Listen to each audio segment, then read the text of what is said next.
सत्य है जिससे बदलना नामुमकिन है। फर्क इतना है कि हर मनुष्य की मृत्यु अलग अलग तरीके से होती है।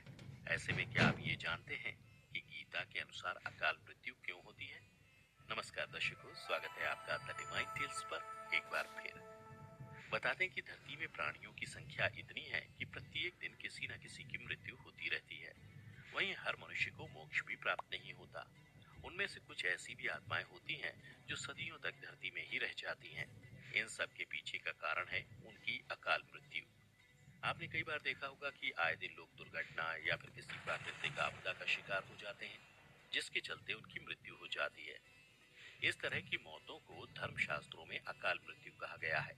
अकाल मृत्यु वह स्थिति है जब मनुष्य का शरीर नष्ट हो जाता है किंतु आत्मा संसार में ही रह जाती है। लेकिन सवाल ये उठता है कि अकाल मृत्यु के पीछे क्या कारण होता है और उसके बाद जीव की आत्मा का क्या होता है। उससे पहले आपको बता दें कि अकाल मृत्यु क्यों होती है। गरुड़ पुराण के 7 अध्याय में उल्लेख मिलता है कि यदि कोई प्राणी भूख से तड़प तड़प कर मर जाता है या फिर जहरीला पदार्थ सेवन करने से या फिर पानी में डूबने से अगर किसी इंसान की मौत हो जाती है तो ऐसे मनुष्य को अकाल मृत्यु की श्रेणी में रखा जाता है। बता दें कि अकाल मृत्यु किसी भी वजह से हो सकती है, फिर चाहे वह किसी रोग के कारण ही क्यों ना हो। ऐसे में मनुष्य यही सोचता है कि काश ये उनके साथ नहीं हुआ होता तो यह इंसान बच गया होता।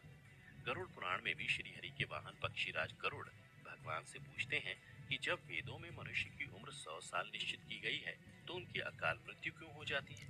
तब विष्णु जी उत्तर में कहते हैं कि यह सच है, वेदों में मनुष्य की उम्र 100 साल निर्धारित की गई है, परंतु इसमें दुष्कर्म को नहीं मिलाया गया है। यानी हर व्यक्ति की मृत्यु तभी होती है जब उसके पास धर्म कार्यों के लिए शक्ति नहीं होती है या फिर उसका शरीर उसे धर्म कार्य करने की अनुमति नहीं देता। इसके साथ ही जब कोई व्यक्ति अपनी इच्छा से धर्म कार्यों को त्याग देता है तो धरती पर उसके जीवन की अवधि कम